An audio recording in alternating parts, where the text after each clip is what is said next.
Welcome to another installment of This Is Not Normal on the Political Drain podcast with Drill Sergeant Doug, aka Admin Doug, a U.S. Army veteran, teacher, musician, and family man from Jamaica, now fights for justice and democracy through commentary and humor. Follow him on YouTube at Political Drain and at Sons of Liberty Official as Drill Sergeant, aka Admin Doug, continues to protect our freedoms. Aye.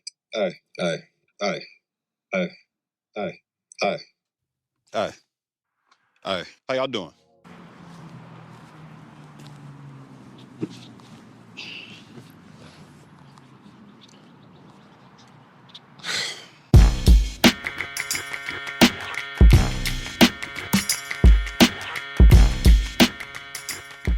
What's up, YouTube? You're going right in. This is, of course, Political Drain. I'm Drill Sergeant. You know who I am. But you also might know who this is. The one and only Cam James. What you guys may know him for most recently is taking down people with fake degrees. This time, I'm talking about Rashad Ritchie. JD, PhD, EDD, MBA, and LLM. Or taking down people who are grifting the community. If you get paid to spread nonsense about an underserved community, it absolutely qualifies as a scam to me. What I'm about to say next is for FBAs. They go by a lot of names, network or social marketing, direct selling, relationship sales. But we're here where they teach music because I want the first thing we talk about to be your music. I thought you might be comfortable here, man. Yeah. I don't know if people know that you are a musician, you're a rapper. Do you play any actual other instruments? No, it was always just vocals on my end, but of course I mixed and mastered my own stuff, so got pretty deep in the weeds. Okay. So talk about it. How did you get into music? Was that your first passion? Yeah, very much so. I went to Georgia Tech, and in my junior year, some kind of guys on campus discovered me while I was doing spoken word. So I was doing poetry, just kind of performing around campus. And Georgia Tech had their first ever spoken word contest, and it was public, so in front of the whole campus. And I won that.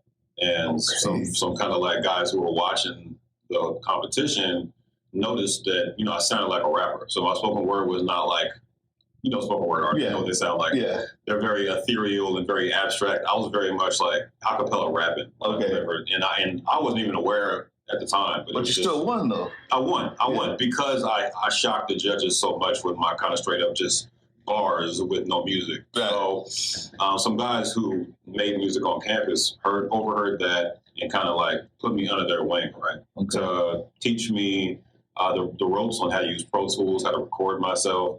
We shot campus music videos. And so through all that, I discovered a passion and discovered very quickly that these guys are good, but like I'm pretty good. Yeah. You know what I'm saying? Like I'm like I have like solo artist potential. Like that became apparent not just to me, but to them as well. Right. And so they gave me the tools. Like I'll give them infinite credit. They were called Not Those Kids, this collective on campus. And they really like helped activate that spark for me to learn the ropes, learn how to record myself, punch in, punch out, all that type of stuff, and figure it out. And so from there, mixtape, ad infinitum, you know how the end of our career goes.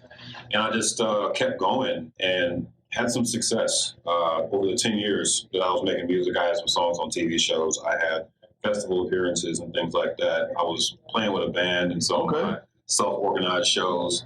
So it was a real passion.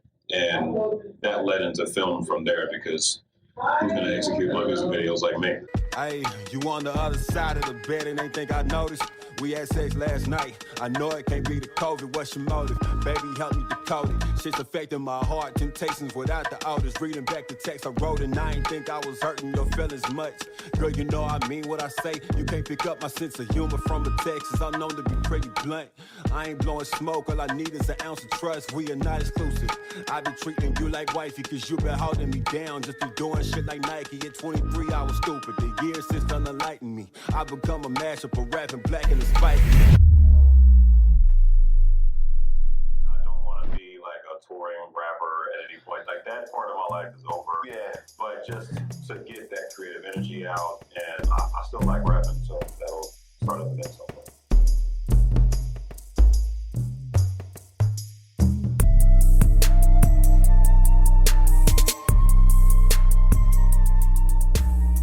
Okay, so we got the music part out there, and by the way, I do enjoy the music. Thank you. You are pretty good. Appreciate that. But what I fell in love with, and what my poor wife, who is she grew up in the non-denominational church, yeah. Like with people falling out, blessing the whole church, the whole joint. Faith. It's serious. And I'm gonna be honest with you, fam. It was not me. Now I grew up in a very weird way. There's a group called a 2x2, which is now seen almost as cultish, right? But we had church in a home. Everything is quiet. Everybody passed around the cup for communion. Yeah. Same cup, like that. Yeah. Breaking a piece of bread, passing it to the next person. School. Right. And there's supposedly no money. Nobody sees money. There's no collection plate, nothing like that. Mm-hmm. Anyway, first time we saw you, you were going in. Yeah. On the grift. I've done it.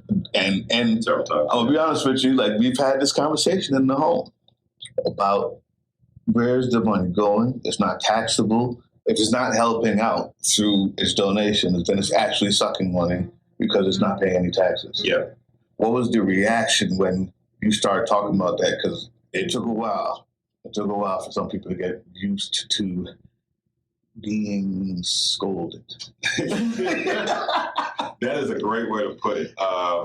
Yeah, man, and of course that's not my intention to scold. I think it all is rooted in my desire to prevent people, specifically people who look like me, from being taken advantage of. Mm-hmm. Period. That's the underline of all the videos I make, of all the exposés I choose to do. I identify, okay, is somebody being harmed financially or otherwise via this person, via this organization, via this company that I'm taking a deeper look at? If the answer is yes, every other detail is irrelevant. Yep. So when it comes to religion, that's just one avenue that people choose to use to extort people, to drain money out of our communities, especially our communities. Yeah. Black people are intensely religious, which inherently makes us intensely conservative, but that's a separate discussion. Mm-hmm. So we're intensely religious, and while I'm not, I have yet in any of my episodes to like roundly criticize people for being Christians. That has never been my approach. It has mostly been getting at people for allowing their religion to blind them to the fact that certain people within this institution are using that institution to take advantage of them. And it's happening every day. It's happening all over the place. And honestly, I would say roundly, the only kind of like broad generalization I would make is that all mega churches are a grift. Like all of them. All of them, any church beyond a certain size is a corporation. Yeah. And no religious organization should be a corporation. Here's the deal. I told you how I grew up. Yeah. And I'm still a Christian, so see myself as that. Right. And I also don't think everybody has to be. I'm not the kind to tell people what to do and what not to do. Mm-hmm. I also find it embarrassing to say that, just to say it anymore.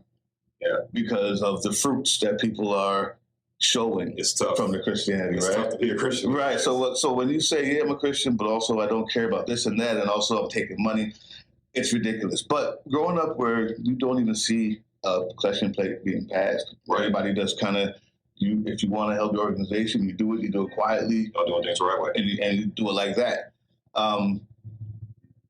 To be a corporation, like, if you're just following the teachings, to be an actual corporation where you're making that much money, if your church is bigger than the next 5 houses on the same block, there should be a warning sign. Right? There should be a warning sign. To say the least. Like, who are we helping with this? How are we helping? And there should be nobody left hungry for the next mile of this church. Next 50 miles. For the next 50 miles left. The amount of money they take in, bro. Where is the money going? If there's a pie chart, why is there so much money in this building? And all the surrounding neighborhoods are destitute. Every time. Like, it's infuriating. I'm getting mad talking about it. Thanks to that last episode, I'm very aware that I got some real church people in my audience. So y'all correct me if I'm wrong, but being rich turns up the difficulty on heaven's access codes. Today, we lined up some religious leaders of congregations that combine to crack 6 figures in weekly attendance, and whose personal fortunes can occasionally crack 8. Most of these are Black men. And before you say it, we're not tearing down our own. That's a trauma response at best, and at worst, it's an excuse to let people who look like us off the hook.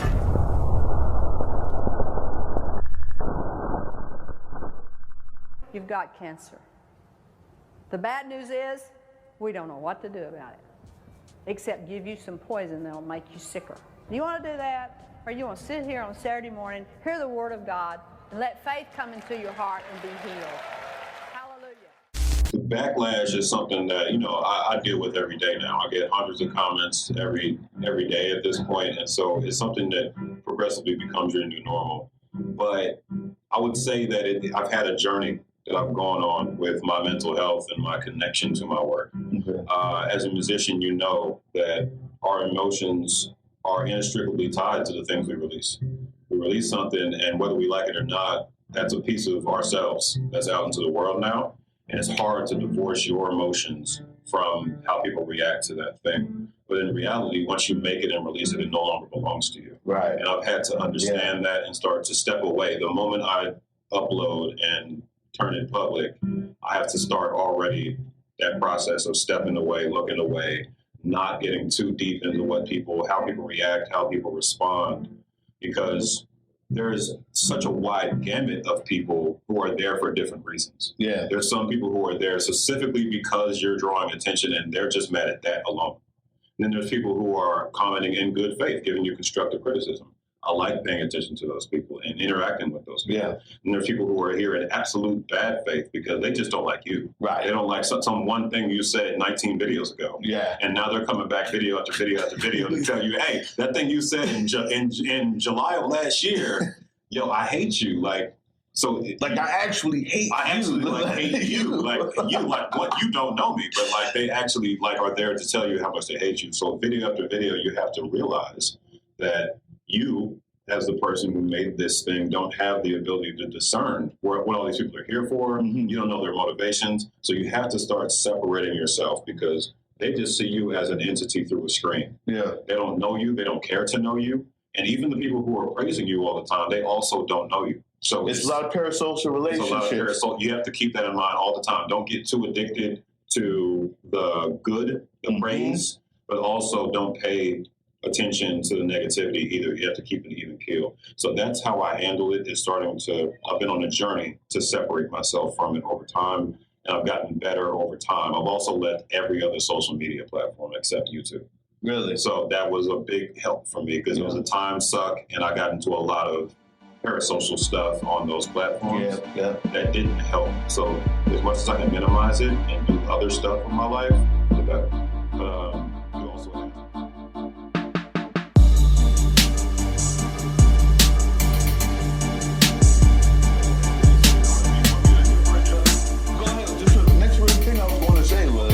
From there, you're exposing what I consider to be in good faith people who are taking advantage of community through church. But it wasn't just about church, and I kind of knew that inherently. Yeah. But then you proved it because you started to go into everything else. Yeah. Tell me about that jump, that switch, or that was always part of the plan, and then you can talk about all of it. Just go. Yeah, I would say it all developed, right? Because I had to find out how to be a YouTuber in front of the world. Mm-hmm. So I started, my first episode was a Black-owned multi-level marketing company. Right. And it went viral. So I didn't have the grace period of having to climb my way up in subscribers and figure it out with not many people paying attention. My first 10 episodes got over 2 million views. So wow. I was popular from the get-go, and I had to figure out episode by episode what kind of creator I want to be, what my message and legacy is going to be, and how am I going to help this community that I'm continuing to serve these videos to. I can't just criticize. My whole goal coming in was to be different from what I already saw on YouTube and to fill a void. Gotcha. A void that I didn't see. I didn't see anybody who looked like me doing what I decided to do. Right. And those are the videos I wanted to see, so I made them. And I just kept doing that over and over again. And even after the first episode, I didn't want to be pigeonholed. Mm-hmm. So we talked about MLMs. Cool, that's out of the way. Next video, I talked about payday loans. And I talked about state lotteries. And I talked about the music industry and just scams in every sector. And I developed my show, Deep Dives, around scams and financial exploitation in general. Yeah. And anything in that bucket, I'm going to go after. And religion was always on the list. Yeah, okay. I was always going to get to religion. I was biding my time until it made sense. You didn't want to come right out with that joint. Because I know us. So I needed to earn my bona fides within our community. And I'm here for the right reason. That's a jewel right there. Yeah. Like, you've got to earn that. Like, don't be that. Earn that first. Earn that. Yeah. You got to earn people's credibility and trust, because I came out the gate citing my sources and making sure I backed up every claim I made. Mm-hmm. So once I made that reputation, then you can turn into more controversial topics, right? Because people know that you're there for a good reason, first off. And I'm not just trying to press the YouTube money button over and over again and get a popular video, a quick hit here and there. Mm-hmm. I've taken some genuine risks in this journey. I exposed my entire fraternity in probably one of the most highly viewed fraternity denouncement videos on YouTube. Wow. And that had a tangible effect on my actual life. My name's Cam James. I was abused by an undergraduate chapter of Alpha Phi Alpha Fraternity Incorporated, and I participated in abusing others in 2 separate semesters after I was initiated. That's one I didn't see. Yeah, so I laid it all out, the whole journey from start to finish, how somebody gets to campus as a freshman, goes through pledging/hazing in these Black fraternities and sororities. Mm-hmm. And I also talked about the period afterwards, the fact that I did that to other people, because that's what you do. Right. And the fact that I stepped away later, and also the fact that so many people have died doing this. So I told their stories throughout the video as well. Wow. And then I denounced my fraternity at the end. So I knew that there are some fatalities. I had no idea dozens. That number is like that? Dozens. Yeah, there's dozens since the 60s and 70s is when people started dying from pledging in these fraternities. But all of the Divine Nine, the 9 NPAC organizations, have at least seriously hurt some people, and all of them, like almost all of them, have killed at least one person. So that's the story I told. I told the stories of several people who have died, and it was actually spurred by Caleb Wilson, who died at Southern University in New Orleans. Right, okay. So the Omega Psi Phi chapter he was pledging, and they got charged, and the chapter got banned, which is all good to see. But these repercussions don't usually happen to that extent. So that death is what inspired me to finally tell my story 15 years after I pledged.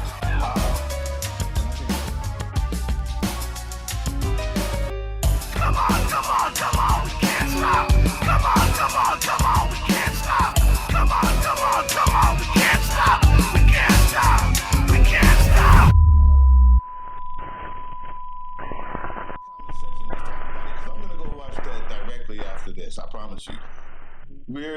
I want to get into the music. Yeah. There's a lot of stuff, but right now, Rashad Ritchie.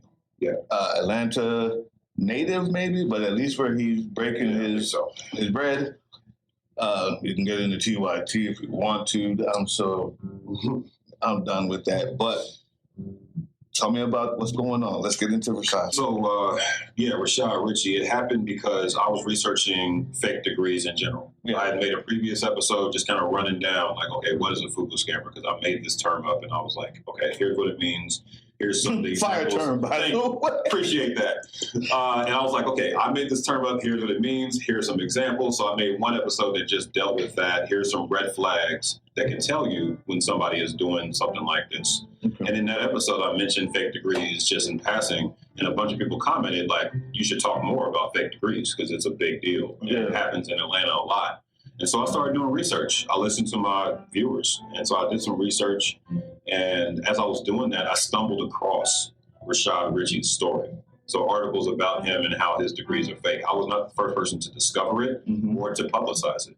I'm just the person with the biggest platform that decided to talk about it. So I looked up these articles. I even reached out and contacted one of the people who helped put all that together. And I brought all that with my own independent research into this first video I made about him that was talking about like 14 degrees that were either illegitimate, like the degree themselves, or from a school that was fake. Right. And so I did all the research, put all that together in one video, put it out. 100,000 views later, the next day, he dropped a full segment on TYT about me in the video. And the reason he was able to do that is because me trying to be a good journalist, I gave him a heads up 48 hours before I released it that this is coming. I'm about to talk about this and this and this and this. Here's all the schools I'm alleging are fake or your degrees that are fake. Do you have a response? I sent that to him and the Young Turks. Okay. And so a day after I released that first video, he releases a response piece. So now I'm in a rap beef. It's New Year's Day. I'm at my mom's house for New Year's with my brothers. Like, didn't expect that to happen the day after, but I'm in a rap beef, and I know the rules of a rap beef. Yeah. So now I have to strike back. I have to do my research. I have to rebut to everything he's claimed as fast as possible because time is of the essence. And you also in a rap beef, not only do you strike back immediately with facts, right? You've also got to up the ante. Up the ante, you got to hit them hard. My brother, I'm sorry I had to have you to sit through all that. I'm doing this one damn time. You might want to do it again. Just saying. Now that we've gotten through all the things he put in his response video and debunked each and every one, I'm going to drop another fact that y'all didn't know about Rashad. I held this one back from video 1 because I was being nice. Rashad Ritchie created his own fake college. Yeah, in 2024, he created a college called St. Magnus. Trust me, I was just as shocked as y'all. Check out the name of the university, St. Magnus University of Science and Research.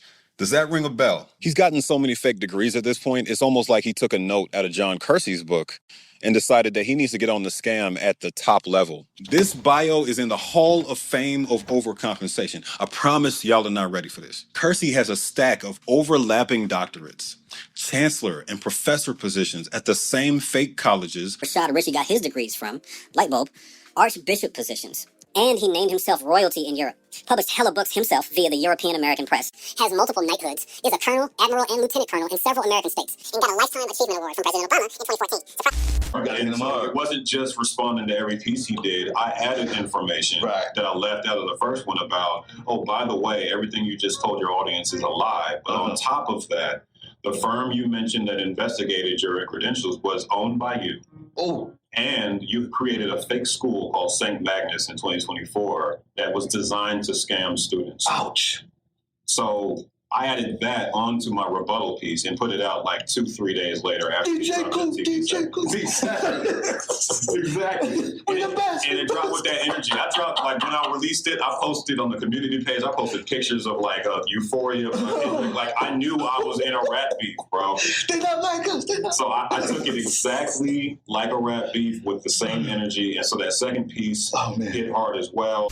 A surprise. Here's the site via the Wayback Machine. So the pictures are going to be knocked off, but all the information is still there. It's registered in 2024. Scroll down just a little bit and you see 4 black people, 2 of them who appear to be related, who are all running a diploma mill, or at least trying to. I don't think this one successfully got off the ground, but all 4 of these people are added to the list of academic scammers now. Here's the registered owner, which is himself and 2 other companies he owns at the same address. I don't know why he thought he'd get away with that. And here's where they were offering courses in shit like the biophysics of ethereal healing. And he released another response on the Young Turks network, this time claiming he was already in the process of suing me. Okay. So in the first one, he mentioned that he was preparing to. Yeah. And in the second one, he announced that it was happening and that other colleges are also going to be suing me. Really? Yeah. They haven't done anything. I haven't seen a single piece of paperwork. I haven't seen a cease and desist, nothing. Okay. So this far out, tentatively, I'm going to say it's not happening. More than likely. More than likely not happening, and it's not in his best interest because honestly, he's going to, the Streisand effect. If he decides to do that, it's going to blow the video up more. Even more. I don't think he wants that or discovery. Yeah. I don't think that's going to be good for him. Yeah. So I'll tentatively say it's probably not happening at this point, but like you alluded to, in the third video in the series, which I didn't mean to make any of this stuff, but like part 3, I was like, look, I'm done with Rashad. I've proven my point. In the third video, we're going to talk about his entire organization. And I'm going to end it off with an end cap about him and just close all this off with a bow. And that was the most research I've had to do for any video. Researching a news network is terrible. I want to push back. Sure. In the beginning, you said when you first started, anything that you saw that was taken advantage of and was hurting the community, you said you're going to go ahead and talk about it. Yeah. Dr. Ritchie, I haven't seen where what he says hurts the community. Mm-hmm. What is the catalyst for going after him? Is it taking down somebody who is actually helping? Because I like half of this stuff, right? Sure. Whatever I see from it. And is it just to, are you just going after him because he's a big name, or you just don't like the fact he has these degrees? Is it worth it to get down somebody who's doing good? Right. Has he hurt the community? Why go after him? I think that's a fair question, and I've gotten a lot from people who viewed the series. And what I would say is we start with, is he helping? I think some of the coverage of his stories, which I gave him props for in the third and last video in the series, like, an example I can pull is his coverage of Cop City in Atlanta. I thought it was solid. I thought his coverage of that was very, to the point, facts. It was on the community side. He was speaking on behalf of the people. And never in any of my videos did I ever claim that his coverage was hurtful in and of itself or that it was detrimental to Black people. I do think things like his Karen series, things like his focus on getting quick clicks on his channel and kind of bottoming out the value of his content, I think that has been harmful to his overall mission. But I wouldn't say it's not the worst content out there. It's still technically on the right side of the debate, right? So what I would pull back from that and say is that he's taken tangible actions to not only use his fake academic credentials to benefit himself and enrich himself and falsely take opportunities away from other people in the space, but he's also used his St. Magnus University, for example, that idea he came together with 3 other people to create in Florida and charter and potentially draft students into. That was an outright scam. Yeah. And so I think if there's one scam present that is very clearly identifiable and tangible, it casts doubt on the entire operation. And there is a such thing as a person who does good or puts on the costume of a person who does good, right, while scamming on the side. And to me, that's still unacceptable. You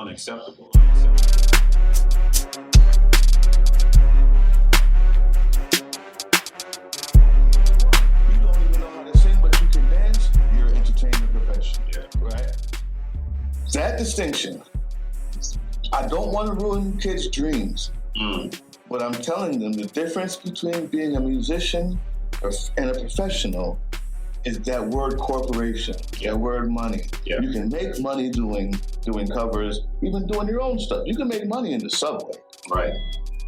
You want to be a professional, you want to get with a label, you want to start doing big shows and make it your, make the music business. It's a career, make music business a career. You're going to have to make decisions and realize what that means. Yep. And I talk like that honestly with my students because I'm just like that. Mm-hmm. Old drill sergeant. Like there's no age too young to know the truth. Period. Your expose on this music industry, I think, is perfect for this setting. Despite the flowers on the wall, I think we need to talk about the music industry, not the artist, not the musician, the industry, the profession of music. Go. Of course, 100%. Yeah, I think my 4th ever episode of Deep Dives was a look into like record deals, contracts, the dark side of that, the exploitation in playlisting scams, and everything I've experienced in my journey of doing kind of like open mic events that are hosted by larger artists that are designed to take advantage of amateur artists. I've done it all. And like, this is something that a lot of people have a passion towards. And if you're going to pursue it, you have to be prepared for the fact that there is an entire industry created around taking advantage of us. Yeah. And I've encountered every piece of that in my short time in the industry. I've seen a lot of just opportunities that I thought were legitimate that were just entire frameworks, entire independent labels that exist to exploit independent artists. Yep. Like they'll recruit you, they'll sell you this whole like, oh, we can get you radio play and, you know, here's how you calculate your points and things like that. And you'll think that you're making legitimate progress towards achieving a higher level in your career and accessing a larger audience. When in reality, all you are is just another person they can take a piece off of. Yeah. And they're racking up as many artists as they possibly can to take pieces off of. And that is their entire business. That's called a pyramid. That's called multi-level marketing. 100%. It's the same thing. It is the same exact structure as a multi-level marketing scheme, which is a pyramid scheme. And what I was doing was kind of connecting the dots to even larger artists who have exploitative contracts, who have found themselves in a situation where, yes, I'm famous, but I barely have any money. Mm-hmm. I'm famous, but like those first couple of hits just led to endless touring off that one song, and then I'm expected to reproduce it over and over again, and I'm not getting paid enough off of all my hits, off of all my albums. It's glorified slavery. And wow, this is what harsh words. Yeah, this is what we've rationalized in our society in several different industries, but music is just one of them, where a person can be high visibility, famous, you have all the glory of everybody thinking that you're successful, when in reality, you're just on the treadmill. You're just being used by a much bigger entity. I got a new mic. I don't know about y'all, but when I watch videos on the topic, I get annoyed when they clearly don't know what the they're talking about. Resume check. In the 8 years or so I've been rapping professionally, I've landed placements on several major television and Netflix projects, some of which you've probably heard of. I've also written songs for producers and businesses around the world, performed in a few major festivals, helped build an indie label with my boy Ant, he produced the Deep Dives theme, and co-founded a tech startup in the concert live streaming space. That's why I was in Tulsa a couple years back. I've dropped 3 albums and quite a few EPs, but most importantly for today's topic, my inbox has been absolutely flooded by bullshit proposals and marketing scams over the years. I can give you several large names, like Rihanna, her first contract, like she signed to Jay-Z. That was exploitative. J. Cole just talked about on his most recent album how he got out of his Roc Nation deal and he called it slavery. Like, wow. Slavery. Like, it keeps coming back to people saying that they're so exploited and they're on the hook for so many albums for such a small relative payout that, we get caught up in the glamour and how they look and the events that they're at and the marketing, that we forget that this entire industry is designed to take any semblance of talent in a person and extract as much money out of it as possible. Probably a good amount of musicians watching this, and I'm sure y'all can relate when I say it's a labor of love. The sheer number of people doing what we do on a professional level is a beautiful thing, but it can also be intimidating sometimes. Most of us are so passionate and we don't have a clear path to success. Ain't no roadmap. We just out here trying to land somewhere between Ice JJ Fish and Beyonce. That wasn't a mistake. I meant to say Beyonce. What makes it worse is the amount of scammers that hit my email trying to get me to pay them for interviews, playlist placements, mixtape slots, performances in front of a bunch of other artists. It never ends. There's an entire industry built around sucking money out of up-and-coming artists. I don't know if this is the reason why there's so many of these hip-hop artists that have turned a corner into the fashion state. But Nicki is the biggest one right now. I think it is. I was going to go in, we're going to have a laugh about it. But I think it's more important to maybe be serious about that history. We talked about it before. Do you have any ideas on like how prevalent this was before her? And what's your thought on what the heck she's doing now? And she got that old card and ended up being a grocery card instead. the humiliation ritual, the whole thing is just ridiculous. It's bad. It's bad. First off, occasionally, like, I think especially within the music industry, within entertainment period, we make the wrong people famous. No. I think we start there with Nicki. We made the wrong person famous. And, Okay. She's immensely talented, and she always has been. But so I'm not going to take away from how she got famous in the first place. But I will say that she's the wrong kind of person to give this much attention to. She's shown time and time again that she cannot handle scrutiny, criticism, any feedback from anybody that isn't explicitly positive. She's extremely immature. And so I think we start there, right? But after that, moving on to your point about the kind of lean into fascism, she didn't start that. She didn't originate that. There's we saw some of those rappers, male rappers, make that jump a long time ago. We saw Cube. We saw Snoop do it for a pardon for his friend. Sucked the most. Yeah, that sucked the most. That right? sucked the most. Cube was one of the most painful ones, man.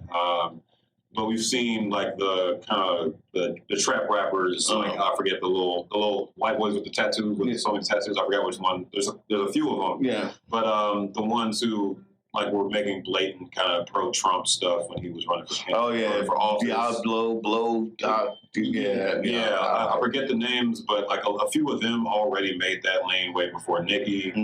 We've seen what Kanye has done. Oh man. He apologized though. He apologized. I don't think it's way too little too late. Yeah. I've been doing it for so many years now. Understood. Obviously, Nicki's signed to Kanye, so if Kanye, someone of his magnitude, can do something like that, then so can she. And I think it's a useful grift in that obviously public opinion is against her and has been for a while because of how she's treated other female rappers on social media. She's just the opposite of what you would want your elder artist to be. Yeah. She's not. She's older now. She's not like she's 20 years old. She's 40 something. Right. She is old enough to be the parent of a lot of these stars that are coming up. Yeah. And her role now is to be, that mentor figure who is gracious and allows people to learn from her journey, but she's not doing any of that. And so, like I said, that goes back to the point of making the wrong person famous. But, now that she's in that era of her career, she sees it as a necessity, I think, financially, to, even though it's a very short-sighted decision, to lean in the direction. And that goes back to TYT. It got like people are seeing all this money and like this grift that there is to be had on the conservative side of things. And that it's easy to take advantage of that audience. But conservatives are not about to listen to Nicki Minaj just because she went over to the dark side, bro. That's not how this works. Right. Like, that's not how you sustain this new chapter, this latter chapter of your career. If you want to learn how to do that, look to Nas. That's how you maintain the last half of your career, not whatever the hell she's doing. Right. So double down on integrity. Yeah. So you keep the core fan base and you can peel new ones when they come along. Exactly. So the broader conversation about all of this is musicians, and this is really of every color, have historically been used in this way. Yeah. Right? Because the music has the power to change minds and hearts. There's some quotes along these walls when you walk in that say things like that, right? Like Leonard Bernstein, I said in an episode that when you do this, when you go to this side of this isn't authentic, like, okay, I believe this, so I'm speaking out. It's so obvious you've changed, you become something different. Hip hop isn't even about what it is you guys are doing here. Yeah. Like, you can't, when it's the country artist that does it, I got no issue. That's exactly what. That's your fan base. So that's what it is. Yeah. And then it seems and it looks authentic. 100%. Sometimes, most times. Yeah. This is blackface. Mm-hmm. This is Meemaw, the tap dance. This is 100%. And so when I said was you become you are the person who is not. You're not doing this and in a handshake of equal relationship here. Right. What you are is now in a bind because you can never ever make money again without them. You've lost the people who were the fan base of this genre. Exactly. And the people who are now giving you money will never give it to you again unless you stay right here. Exactly. Can so I'm glad you agree with that. If you want to expound on that, if you can. Yeah. No, 100%. I think, as we mentioned earlier, it's short-sighted in that the audience that they're leaning into or leaning towards with these actions that betray their original fan base, betray their entire culture in a lot of cases, they're not true supporters. Yeah. They don't actually care about you, and tokens always get spent. Mm-hmm. So your lean into tokenism, into being the person that is kind of being discussed right now, like all publicity is good publicity, I don't think that's ever been true, especially not when you make music and you have a core fan base that puts you here in the first place. Selling out is not something that I ever condone. I don't think there is an amount of money or an amount of attention or anything else to be gained that is worth making that decision. I've had to face up with these decisions every day.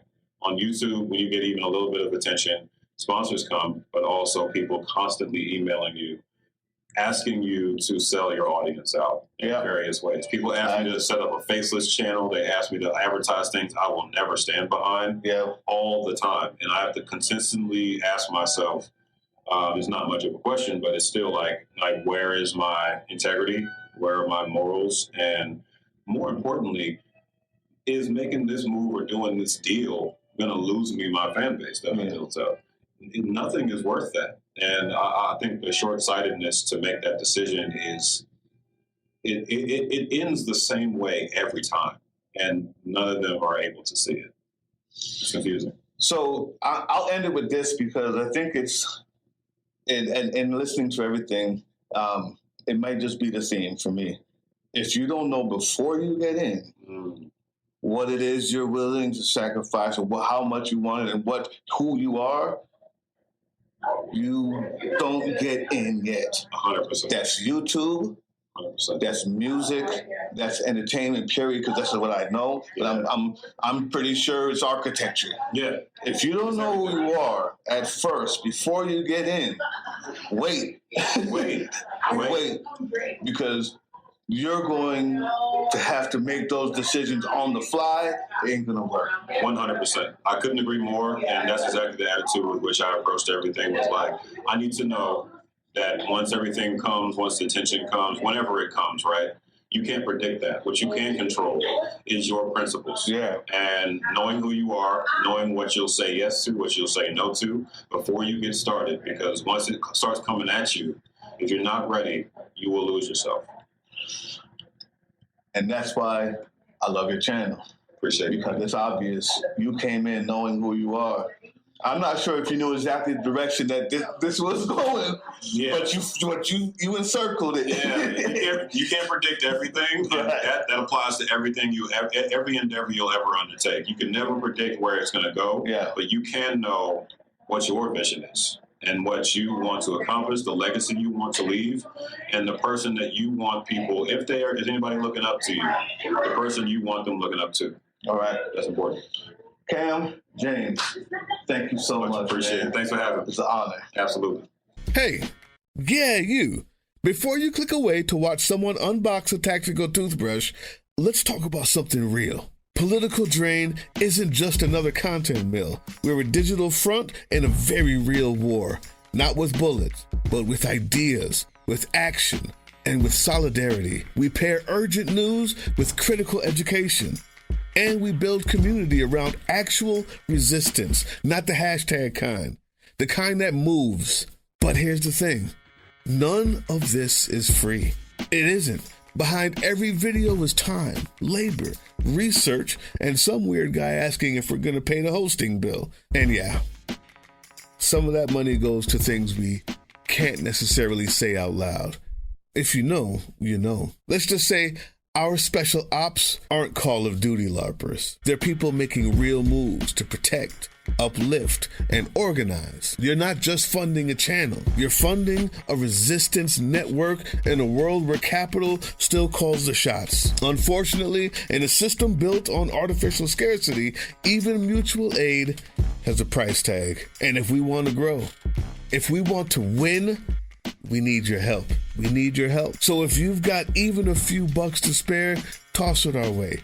It's not for ads, it's not for merch drops, but for people making moves in the shadows so others can do it in the light. It's just us and you. So fund the mission, fund the fight, fund the future, because nobody's coming to save us. We save each other. That's how this works.